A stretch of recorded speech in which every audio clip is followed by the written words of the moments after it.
இந்த ஆசீர்வதிக்கப்பட்ட இந்த காலை வேலைக்காக உம்மை நன்றியோடு நாங்கள் ஸ்தோத்தரிக்கிறோம் ஆண்டவரே. ஒருவரும் சேரக்கூடாத வழியிலே வாசம் பண்ணுகிற எங்கள் ராஜாதி ராஜாவே, எங்கள் தேவாதி தேவனே, உம்மை நன்றியோடு நாங்கள் துதிக்கிறோம் ஆண்டவரே. நீர் ஒருவரே பெரிய காரியங்களை செய்ய வல்லமை உள்ளவராய் இருப்பதற்காக உம்மை நன்றியோடு நான் ஸ்தோத்தரிக்கிறேன் ஆண்டவரே. ராஜரீகம் பண்ணுகிறவரே, உம்மை நன்றியோடு துதிக்கிறேன் துதிக்கிறேன் துதிக்கிறேன். இரட்சகரே, உம்மை துதிக்கிறேன். வல்லவரே, உம்மை துதிக்கிறேன். நல்லவரே, உம்மை துதிக்கிறேன். ஒருவராய் பெரிய காரியங்களை செய்கிறவரே, உம்மை துதிக்கிறேன். மகிமையே, மகத்துவமே, உம்மை துதிக்கிறேன். கிருபையுள்ளவரே, உம்மை துதிக்கிறேன். அதிசயங்களின் தேவனே, உம்மை துதிக்கிறேன். அற்புதங்களின் தேவனே, உம்மை துதிக்கிறேன். அநாதி தேவனே, உம்மை துதிக்கிறேன். மகிமையின் தேவனே, உம்மை துதிக்கிறேன். மகத்துவங்களின் தேவனே, உம்மை துதிக்கிறேன். ராஜரீகம் பண்ணுகிற தேவனே, உம்மை நன்றியோடு துதிக்கிறேன். மகா இரக்கங்களின் தேவனே, உம்மை நன்றியோடு துதிக்கிறேன். ஹல்லேலூயா. ஸ்தோத்திரம் ஸ்தோத்திரம் ஸ்தோத்திரம். கிருபையுள்ளவரே, உம்மை நன்றியோடு துதிக்கிறேன். அப்பா, இரக்கத்தில் ஐஸ்வர்யம் உள்ளவரே, உம்மை நன்றியோடு துதிக்கிறேன். மகிமையானவரே, உம்மை நன்றியோடு துதிக்கிறேன். கிருபை உள்ளவரே, உம்மை துதிக்கிறேன். தயாபர பிதாவே, உம்மை நன்றியோடு துதிக்கிறேன். ஆண்டவரே, எங்களிடத்தில் அன்பு கூர்ந்து எங்களை ஆட்கொண்டு நடத்துகிற உம்முடைய அநாதை கிருபையை நினைத்து உம்மை நன்றியோடு நான் ஸ்தோத்திரிக்கிறேன். ஆண்டவரே, ஜெயம் கொடுக்கிறவரே, உம்மை நன்றியோடு ஸ்தோத்திரிக்கிறேன். ஆண்டவரே, இரக்கமுள்ளவரே, உம்மை நன்றியோடு ஸ்தோத்திரிக்கிறேன். ஆண்டவரே, மனதுருக்கமுள்ள தேவனே, உம்மை நன்றியோடு ஸ்தோத்திரிக்கிறேன். ஆண்டவரே, ராஜரீகம் பண்ணுகிறவரே, உம்மை நன்றியோடு ஸ்தோத்திரிக்கிறேன். ஆண்டவரே, அற்புதங்களின் ராஜாவே, உம்மை நன்றியோடு ஸ்தோத்திரிக்கிறேன். மகிமையின் தேவனே, உம்மை நன்றியோடு நான் ஸ்தோத்திரிக்கிறேன். ஆண்டவரே, கிருபையுள்ளவரே, உம்மை நன்றியோடு நான் ஸ்தோத்திரிக்கிறேன். ஆண்டவரே, மகத்துவங்களின் ராஜாவே, உம்மை நன்றியோடு துதிக்கிறேன். அதிசயமானவரே, உம்மை நன்றியோடு துதிக்கிறேன். ஆண்டவரே, மகத்தான காரியங்களை எங்கள் வாழ்விலே செய்கிறவரே, உம்மை நன்றியோடு துதிக்கிறேன். ஆண்டவரே, நீர் பரிசுத்தத்தில் பயங்கரமான தேவனாய் இருந்து நடத்துகிறபடியால் உம்மை நன்றியோடு துதித்து ஸ்தோத்திரிக்கிறேன். ஆண்டவரே, கர்த்தாவே, உமக்கு நன்றி நன்றி நன்றி. உம்முடைய கிருபையை நான் நம்பி இருக்கிறபடியால் உம்மை நன்றியோடு நான் ஸ்தோத்திரிக்கிறேன். ஆண்டவரே, இரக்கத்தில் ஐஸ்வர்யம் உள்ளவரே, உம்மை நன்றியோடு நான் ஸ்தோத்திரிக்கிறேன். உன்னதங்களில் வாசம் பண்ணுகிறவரே, உம்மை நன்றியோடு ஸ்தோத்திரிக்கிறேன். கர்த்தாவே, உமக்கு நன்றி நன்றி நன்றி நன்றி. ஹல்லேலூயா ஹல்லேலூயா. உம்மை ஸ்தோத்திரிக்கிறோம். ஆண்டவரே, கிருபாசனபதியே, உம்மை நன்றியோடு ஸ்தோத்திரிக்கிறோம் ஸ்தோத்திரிக்கிறோம் ஸ்தோத்திரிக்கிறோம். மரணத்தை ஜெயித்த தேவகுமாரனாகிய இயேசு கிறிஸ்துவே, உம்மை நன்றியோடு ஸ்தோத்திரிக்கிறேன். மரணத்தின் கூரை தம்முடைய ஆண்டவரே உயிர்த்ததினாலே உடைத்த தேவனே, நன்றியோடு உம்மை ஸ்தோத்திரிக்கிறேன். பாதாளத்தின் வல்லடிக்கு தப்புவிக்கிறவரே, உம்மை நன்றியோடு ஸ்தோத்திரிக்கிறேன். எரிகிற அக்கினிக்கும் அதன் சூளைக்கும் தப்புவித்து ரட்சிக்க வல்லமை உள்ளவரே, உம்மை நன்றியோடு ஸ்தோத்திரிக்கிறேன். சிங்க கபியிலே சிங்கங்களின் வாய்களை கட்டி தானியேலை ரட்சித்தது போல் எங்களை ரட்சிக்கிறவரே, உம்மை நன்றியோடு உம்மை ஸ்தோத்திரிக்கிறோம். ஆண்டவரே, மகிமையினாலும் கிருபையினாலும் எங்களை முடிசூட்டுகிற எங்கள் தேவனாகிய கர்த்தரை நன்றி நிறைந்த உள்ளத்தோடு ஸ்தோத்திரிக்கிறேன். ஆண்டவரே, அதிசயங்களின் தேவனே, உம்மை நன்றியோடு ஸ்தோத்திரிக்கிறேன். ஆண்டவரே, ஹல்லேலூயா ஹல்லேலூயா ஹல்லேலூயா. நன்றி ஆண்டவரே, உம்மை ஸ்தோத்திரிக்கிறேன். அப்பா, இரக்கங்களின் பிதாவை ஸ்தோத்திரிக்கிறேன். மனதுருக்கமுள்ள பிதாவை ஸ்தோத்திரிக்கிறேன். ஜீவாதிபதியாகிய உம்மை நன்றியோடு ஸ்தோத்திரிக்கிறேன். சதா காலங்களிலும் ஜீவிக்கிறவரே, உம்மை நன்றியோடு ஸ்தோத்திரிக்கிறேன். எங்களுக்கு நல்ல காரியங்களை செய்கிறவரே, அதிசயமான காரியங்களை நடப்பிக்கிறவரே, உம்மை நன்றியோடு ஸ்தோத்திரிக்கிறேன். ஆண்டவரே, உமக்கு நன்றி நன்றி நன்றி. ஹல்லேலூயா ஹல்லேலூயா ஹல்லேலூயா. உம்மை நன்றியோடு ஸ்தோத்திரிக்கிறோம் ஸ்தோத்திரிக்கிறோம் ஸ்தோத்திரிக்கிறோம். ஆண்டவரே, ஹல்லேலூயா. உம்மை துதிக்கிறோம் துதிக்கிறோம் துதிக்கிறோம் துதிக்கிறோம் துதிக்கிறோம். ஹalleluya. உம்மை ஸ்தோத்திரிக்கிறோம் அப்பா. நீர் கிருபையுள்ள தேவன், இரக்கமுள்ள தேவன், அதிசயமான தேவன். ஆண்டவரே, மகா கிருபையை எங்களுக்கு அளிக்கிற தேவனா இருக்கிறபடியால் உம்மை நன்றியோடு நான் ஸ்தோத்திரித்து உம்மை துதிக்கிறேன். ஆண்டவரே, கிருபையில் ஐஸ்வர்யம் உள்ளவரே, உம்மை நன்றியோடு ஸ்தோத்திரிக்கிறேன். ஹalleluya. ஸ்தோத்திரம் ஸ்தோத்திரம். இந்த நாளிலும் கூட அன்பான கர்த்தருடைய பிள்ளைகளே, கர்த்தர் தேவன் என்னிலே வாசம் செய்யும் நாள் இது. அக்கினியின் மதிலாக அரவணைத்து நிற்கின்றார். கர்த்தர் தேவன் என்னிலே இந்த பாடலை பாடி நாம் கர்த்தரை மகிமைப்படுத்தலாம். கர்த்தர் தேவன் என்னிலே வாசம் செய்யும் நாள் இது. அக்கினியின் மதிலாக அரவணைத்து நிற்கின்றார். கர்த்தர் தேவன் என்னிலே. கிறிஸ்து இயேசு மகிமையின் ரகசியமாய் என்னிலே வாசம் செய்யும் நாள் இது. கர்த்தர் தேவன் என்னிலே. கிறிஸ்து இயேசு மகிமையின் ரகசியமாய் என்னிலே வாசம் செய்து வருவதே ரகசியம் ரகசியம். கர்த்தர் தேவன் என்னிலே வாசம் செய்யும் நாள் இது. அக்கினியின் மதிலாக அரவணைத்து நிற்கின்றார். கர்த்தர் தேவன் என்னிலே.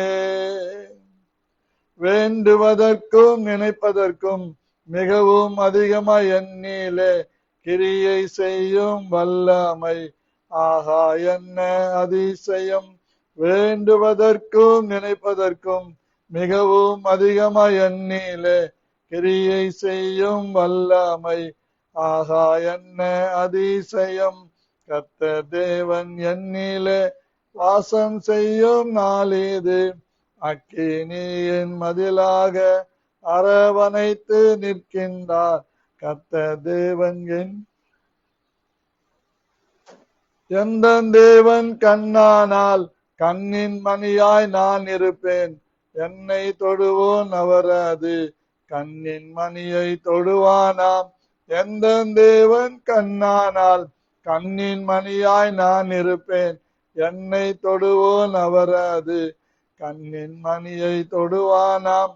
கர்த்தர் தேவன் என்னிலே வாசம் செய்யும் நாள் இது. அக்கினியின் மதிலாக அரவணைத்து நிற்கின்றார். கர்த்தர் தேவன் என்னிலே. பராக்கிரமர் அவரேதான், பட்டயம் அவர் கையில் நான் ஆவேன். என்னை வில்லாய் நான் ஏற்றி எதிரியினை வெல்லுவார். கர்த்தர் பராக்கிரமர் அவரேதான், பட்டயம் அவர் கையில் நான் ஆவேன். என்னை வில்லாய் நான் ஏற்றி எதிரியினை வெல்லுவார். கர்த்தர் தேவன் என்னிலே வாசம் செய்யும் நாள் இது. அக்கினியின் மதிலாக அரவணைத்து நிற்கின்றார். கர்த்தர் தேவன் என்னிலே. பராக்கிரமர் அவரேதான், அவர் கையில் நான் வெல்லாவேன். என்னை வில்லாய் நான் ஏற்றி எதிரியினை வெல்லுவார். பராக்கிரமர் அவரேதான், பட்டயம் அவர் கையில் நான் ஆவேன். என்னை வில்லாய் நான் ஏற்றி எதிரியினை வெல்லுவார். கர்த்தர் தேவன் என்னிலே வாசம் செய்யும் நாள் இது. அக்கினியின் மதிலாக அரவணைத்து நிற்கின்றார். கர்த்தர் தேவன் என்னிலே. நல்ல பிதாவே, இயேசு கிறிஸ்துவின் நாமத்தினாலே இந்த காலை வேளையிலே என் வாயின் வார்த்தைகளும் என் இருதயத்தின் தியானமும் இந்த சமூகத்திலே எனக்கும் கேட்கிற யாவருக்கும் பிரீதியாய் இருப்பதாக என்று இயேசு கிறிஸ்துவின் நாமத்தில் ஜெபிக்கிறேன். நல்ல பிதாவே, ஆமேன். அன்பான கர்த்தருடைய பிள்ளைகளே, உங்கள் யாவரையும் ஆண்டவராகிய இயேசு கிறிஸ்துவின் நாமத்தில் அன்போடு வாழ்த்தி வணங்கி வரவேற்கிறேன். கர்த்தர் உங்களை ஆசீர்வதிப்பாராக. பிரியமான தேவனுடைய பிள்ளைகளே, இந்த நாளிலும் எஸ்ராவின் புஸ்தகம் 9ஆம் அதிகாரம் 2 மற்றும் 3 வசனங்களை உங்களுக்காக வாசிக்கிறேன். எப்படி என்றால், அவர்களுடைய குமாரத்திகளில் தங்களுக்கும் தங்கள் குமாரருக்கும் பெண்களை கொண்டார்கள். இப்படியே பரிசுத்தவித்து தேசங்களின் ஜனங்களோட கலந்து போயிற்று. பிரபுக்களின் கையும் அதிகாரிகளின் கையும் இந்த குற்றத்தில் முந்தினதாயிருந்தது என்றார்கள். இந்த வர்த்தமானத்தை நான் கேட்டபொழுது நான் வஸ்திரத்தையும் அதன் சால்வையையும் நான் கிழித்து என் தலையிலும் என் தாடியிலும் உள்ள மயிரை பிடுங்கி திகைத்தவனாய் உட்கார்ந்தேன் என்று எஸ்ரா சொல்லுகிறார். பிரியமான தேவனுடைய பிள்ளைகளே, பரிசுத்த வித்து தேசத்தின் ஜனங்களோடு கலந்து போயிற்று. ஆண்டவர் சொல்லுகிறார், நீங்கள் எனக்கு பரிசுத்த ஜனங்கள் என்று சொல்லுகிறார். ஆகவே இப்படிப்பட்ட மகிமையுள்ள ஒரு தேவன் நமக்கு கொடுத்திருக்கிறபடியினால் நாம் எத்தனை பரிசுத்தமுள்ளவர்களாக இருக்க வேண்டும் பாருங்கள். பரிசுத்த தேவன் நம்மோடு கூட இருக்கிறார். இந்த பரிசுத்தமான தெய்வத்தை நாம் ஆராதிக்கும் போது அவர் நம்மை ஆசீர்வதிக்க வல்லமை உள்ளவராய் இருக்கிறார். ஆதியிலே தேவன் வானத்தையும் பூமியையும் படைத்த போதே ஒரு முக்கியமான ஒரு காரியத்தை செய்கிறதை பார்க்கிறோம். ஆதியாகமம் 2ஆம் அதிகாரம் 3வது வசனத்தை வாசிப்பீர்கள் என்று சொன்னால் அங்கே தெளிவாக வசனங்கள் சொல்லுகிறதை பார்க்கலாம். நல்லா அண்டர்லைன் பண்ணிக்கொள்ளுங்க. தேவன் தாம் சிருஷ்டித்து உண்டு பண்ணின தம்முடைய கிரியைகளை எல்லாம் முடித்த பின்பு அதிலே ஓய்ந்திருந்தபடியால் தேவன் 7ஆம் நாளை ஆசீர்வதித்து அதை பரிசுத்தமாக்கினார். முதலாவது தேவன் நாம் எல்லாரும் அவருடைய பரிசுத்தாய் நிலைத்திருக்கும்படி, பரிசுத்த வித்தாக வாழும்படி, பரிசுத்தத்திலே நாம் நிலை கொண்டிருக்கும்படி தேவனாகிய கர்த்தர் நம்மை நினைத்தருளி நம்மை உண்டாக்கி படைத்து இந்த பூமியில நம்மை வைத்து நாம் அவரை மாத்திரமே ஆராதிக்கும்படி பரிசுத்த ஜனமாக அவருக்கு உத்தமமான சந்ததியாக விளங்க வேண்டும் என்று நம்மை படைத்து தெரிந்து கொண்டு வைத்தது மாத்திரமல்ல, நம்ம ஆராதிப்பதற்கு, பரிசுத்த தேவனை தொழுது கொள்வதற்கு ஒரு நாளை நியமித்திருந்தார். எல்லாவற்றையும் படைத்து சிருஷ்டித்து ஓய்ந்திருந்த தேவன் இந்த நாளை நமக்கு பரிசுத்த ஓய்வு நாள் என்று முதலாவது வேதத்திலே சொல்லப்பட்டிருக்கு. எல்லா நாளை பார்க்கலும் நமக்கு ஒரு விலையேற பெற்ற பரிசுத்த வித்தாயிருக்கிற நமக்கு இந்த பரிசுத்த நாளை அவர் நியமித்திருக்கிறார். இந்த 7வது நாளை அவர் ஆசீர்வதித்து அதை பரிசுத்த படுத்தினார் என்று வேதம் சொல்லுகிறது. ஆகவே இந்த பரிசுத்தமாக்கப்பட்டிருக்கிற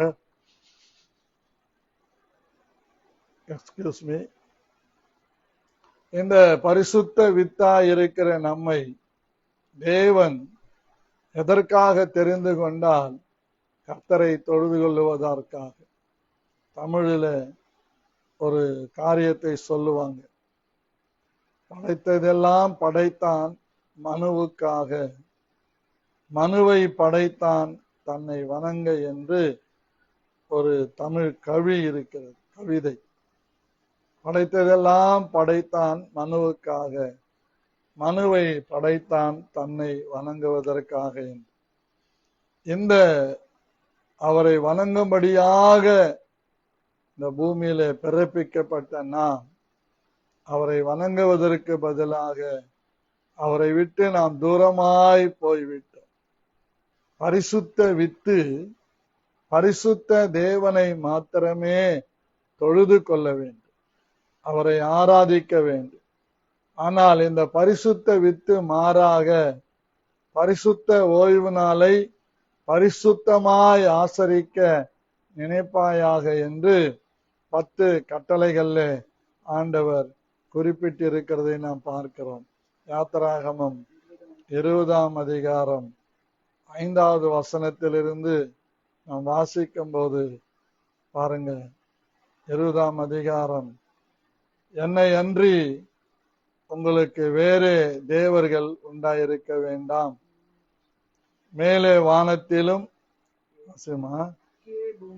கீழே பூமியிலும் பூமியின் கீழ் தண்ணீரிலும் உண்டாயிருக்கிறவைகளுக்கு ஒப்பான ஒரு சொரூபத்தை ஆகிலும் யாதொரு விக்கிரகத்தை ஆகிலும் நீ உனக்கு உண்டாக்க வேண்டாம், நீ அவைகளை நமஸ்கரிக்கவும் சேவிக்கவும் வேண்டாம்.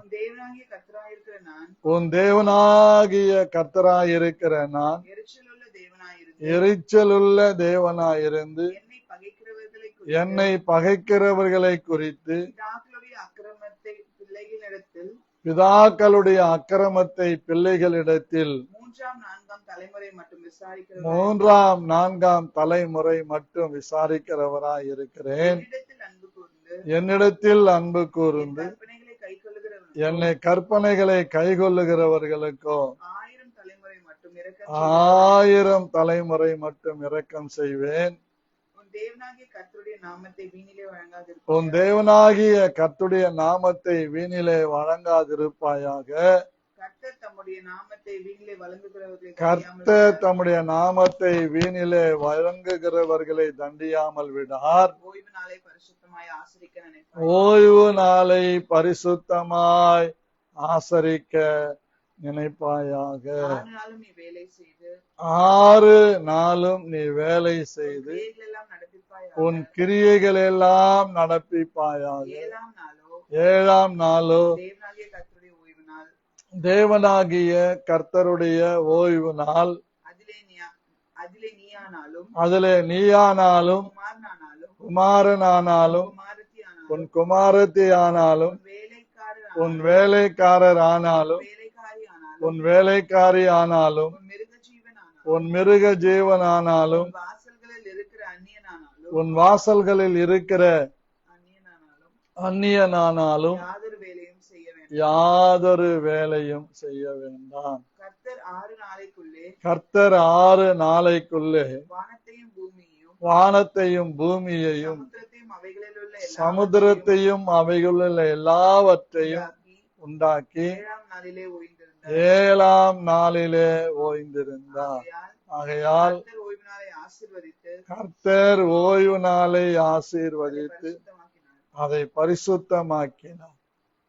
எப்படி நம் ஆதியாகமம் 2ஆம் அதிகாரத்திலே இந்த வசனத்தை நாம் வாசிக்கிறோமோ, அதே போலவே ஆதியாகமம் 2:3 வாசித்தது போலவே தேவன் 7ஆம் நாளை ஆசீர்வதித்து அதை பரிசுத்தமாக்கினார் என்று இந்த யாத்திராகமத்திலே திரும்பவும் அதை சொல்லுகிறதை பார்க்கிறோம். ஏனென்றால் வேதத்திலே ஜோடில்லாமல் இருக்கவே இருக்க. நாம் ஆவிக்குரிய பிள்ளைகள், கர்த்தர் ஓய்வு நாளை ஆசீர்வதித்து அதை பரிசுத்தமாக்கினார் என்று சொல்லப்பட்டிருக்கிறது. ஆகவே ஆண்டவர் 7வது நாளை பரிசுத்தமாக்கினார். ஏனென்றால் பரிசுத்த வித்தாகிய நாம் பூமியிலே பல காரியங்களோடு கலந்து பிணைந்து சாபத்துக்கு உட்படாதபடிக்கு அவரை பரிசுத்தமாய் ஆசரிக்கும்படியாக தேவன் நம்மை படைத்திருக்கிறார்.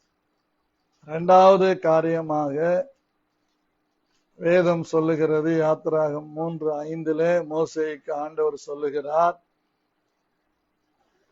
அப்பொழுது அவர் இங்கே கிட்டி சேராயாக உன் கால்களில் இருக்கிற பாதரட்சையை கயற்றி போடு, நீ நிற்கிற இடம் பரிசுத்த பூமி என்றார்.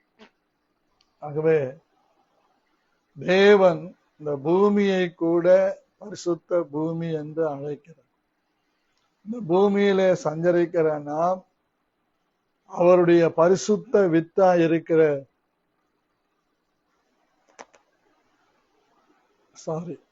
அவருடைய பரிசுத்த வித்தா இருக்கிற நாம் அவருடைய நாமத்தின் மகிமைக்காக வாழும்படிக்கு நாம் நிற்கிற இந்த பூமியை கூட அவர் பரிசுத்தப்படுத்தி இருக்கிறார். பூமி பரிசுத்தமாக்கப்பட்டது. ஆனால் இந்த பூமியை பரிசுத்த குலைச்சல் ஆக்கினது இந்த உலகத்தின் அதிபதியாகிய பிசாசு.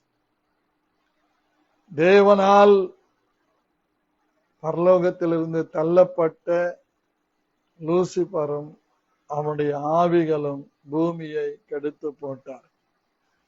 இந்த கெடுத்து போட்ட இந்த பூமியை தேவன் தம்முடைய ஆவியானவரை அசைவாட வைத்து வெறுமையும் ஒன்றுமில்லாதிருந்த பூமியை, ஒழுங்கீனமாயிருந்த பூமியை உருண்டையாக்கி அதை வைத்து இந்த பூமிக்கு தண்ணீர் கொடுப்பதற்கு 3 பகுதியை சமுத்திரமாக்கி அந்த சமுத்திரத்தின் தண்ணீரை ஆவியாக்கி பூமியில மழையாய் பெய்ய பண்ணி கொண்டிருக்கிறார். ஆகவே இந்த மாதிரியான ஒரு தெய்வத்தை நாம் தொழுது கொள்ளுகிறபடியினால் நாம் விலையேற பெற்றவர்கள் என்பதை மறந்து போகாமல் நாம் நிற்கிற இந்த பூமியும் பரிசுத்தப்படுத்தப்பட்டிருக்கிறது. பரிசுத்த வித்தாகிய நாம் இந்த பரிசுத்த ஓய்வு நாளை அசட்டை பண்ணாதபடி அதை ஆசரிக்கும்படியாக தேவன் பூமியிலே நம்மை பரிசுத்த வித்தாக வைத்திருக்கிறார். எத்தனை பேர் ஆமேன் சொல்றீங்க? வித்து என்பது விதையை காட்டு, சீட் என்று ஆங்கிலத்திலே சொல்லுகிறார். இந்த சீட் இஸ் ஹோலி. இந்த விதை பரிசுத்தமானது. இந்த விதையாய் நம்மை வைத்திருக்கிற நம்முடைய தேவன் பரிசுத்தம் உள்ளவர். ஆகவே இந்த பரிசுத்தம் உள்ளவரை நாம் பரிசுத்தமாய் ஆசரிக்க நினைக்க வேண்டிய பரிசுத்த ஜாதியாக நம்மை தேவன் படைத்திருக்கிறார். 1 பேதுரு 2ஆம் அதிகாரம் 9வது வசனத்திலே நாம் வாசிக்கும் போது,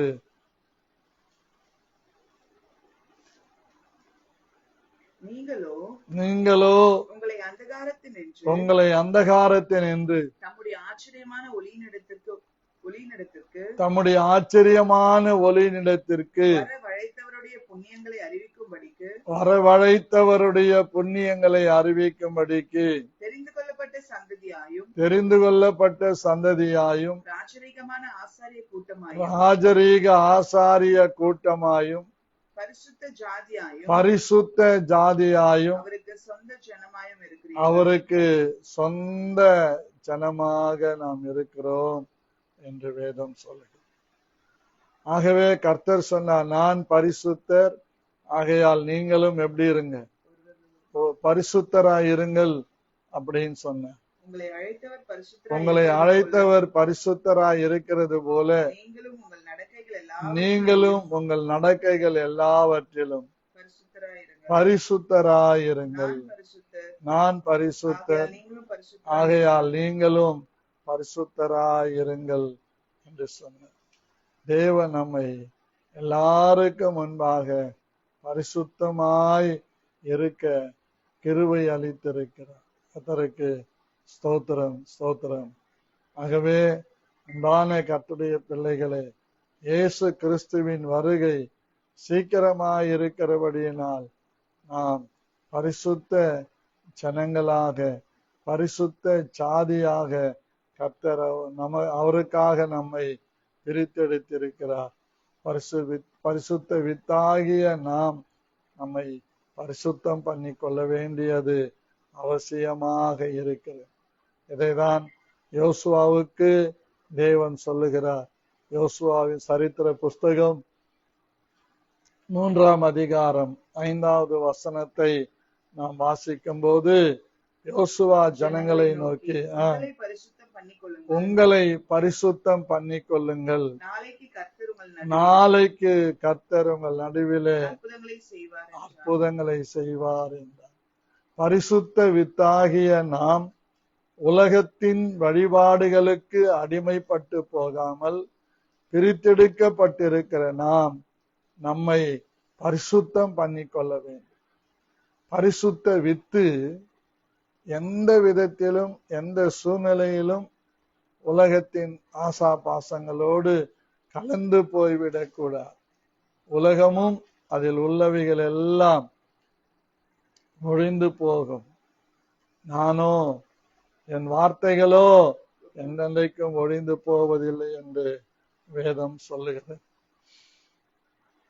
1 யோவான் 2ஆம் அதிகாரம் 17, 18, 19 வசனங்களை நாம் வாசிக்கும் போது, உலகமும் அது நிச்சயம் ஒழிந்து போம், உலகமும் அது நிச்சயம் ஒழிந்து போம், தேவனுடைய சித்தத்தின்படி செய்கிறவனோ தேவனுடைய சித்தத்தின்படி செய்கிறவனோ என்றென்றைக்கும் என்றென்றைக்கும் நிலைத்திருப்பான். நிலைத்திருப்பான். பிள்ளைகளே, பிள்ளைகளே, கடைசி காலமாய் இருக்கிறது. கடைசி காலமாய் இருக்கிறது. அந்திகிறிஸ்து வருகிறான் என்று அந்திகிறிஸ்து வருகிறான் என்று நீங்கள் கேள்விப்பட்டபடி இப்பொழுதும் அநேக அந்திகிறிஸ்துக்கள் இருக்கிறார்கள். இப்பொழுதும் அநேக அந்திகிறிஸ்து இருக்கிறார்கள். அதனாலே இது கடைசி காலம் என்று அறிகிறோம். இந்த கடைசி காலம் என்று அறிகிறோம்.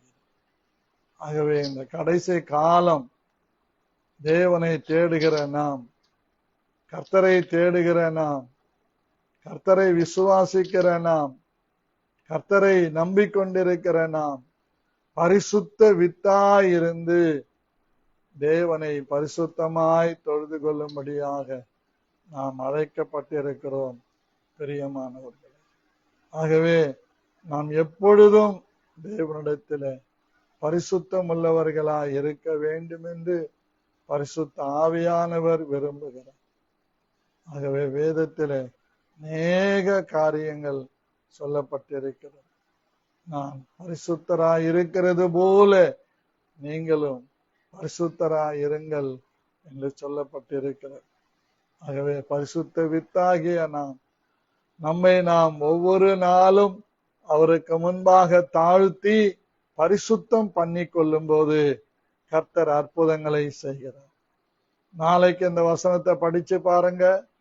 உங்களை இன்றைக்கு பரிசுத்தம் பண்ணி கொள்ளுங்கள், நாளைக்கு கர்த்தர் உங்கள் நடுவிலே அற்புதங்களை செய்கிறவராய் இருக்கிறார். இந்த வருஷத்தின் கடைசி டிசம்பர் 31ஆம் தேதி படிச்சு பாருங்க.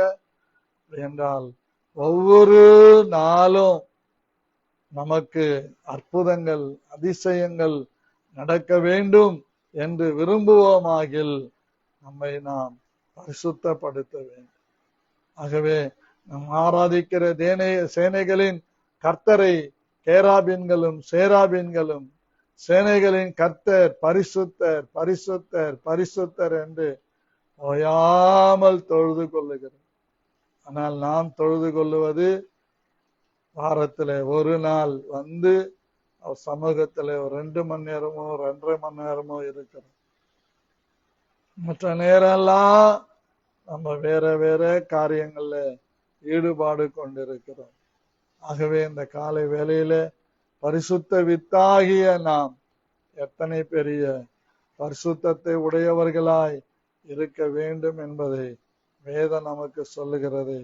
நீங்கள் கவனித்து பார்ப்பீர்களானால் உங்களுக்கு ரொம்ப ரொம்ப நமக்கு பிரயோஜனமா இருக்கும் என்று கர்த்தருக்குள்ளே நான் விசுவாசிக்கிறேன். ஆகவே பரிசுத்த ஜனங்களாகிய நாம், பரிசுத்த வித்தாய் இருக்கிற நாம் தேவனுக்கு உகந்த சாட்சிகளாய் இருக்க வேண்டும் என்று வேதம் சொல்லுகிறது.